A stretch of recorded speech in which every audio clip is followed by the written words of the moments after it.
When American soldiers departed for combat in World War II, a uniquely Kentucky item went with them. Hillerich and Bradsby, otherwise known as H&B. This is a Louisville woodworking company that gets its start in the 1850s and is most well known for the production of the Louisville Slugger. During World War II, the company retools its factory to produce the M1 carbine stock. And this is one of the weapons that's going to help the Allies win World War II. Most of this happens because Franklin Delano Roosevelt, president in 1940, realizes that war is on the horizon.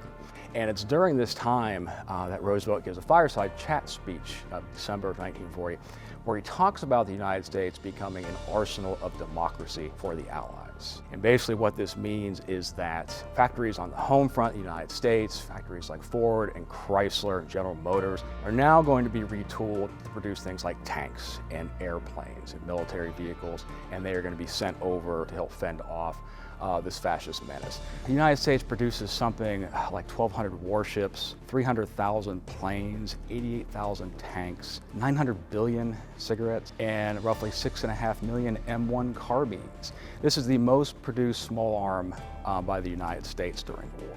It's originally produced to replace the M1 Garand for support troops and for artillerymen behind the lines, because the M1 Garand was just a standard battle rifle.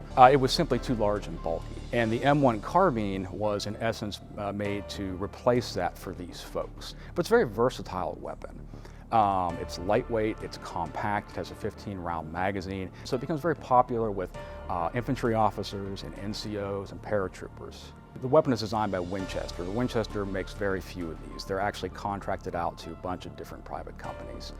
And none of them really makes the entire weapon. They all produce certain parts. They're all supposed to be interchangeable. And one of those companies, fittingly enough, was H&B, Hillerich and Bradsby.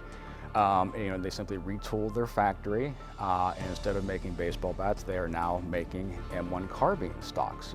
They make about 1.5 million over the course of the war. At one point, they're making 1,800 per day, and they're shipped out of state, where they are going to be assembled. And so we do have examples of the M1 carbine stock that were produced at H&B. One of them is on display up at the Kentucky Military History Museum, and the other is on display here at the History Center in our Kentucky Journey exhibit. It's fitting that H&B takes on this role as America's national pastime has now transitioned, I think, from smashing baseballs to smashing fascism.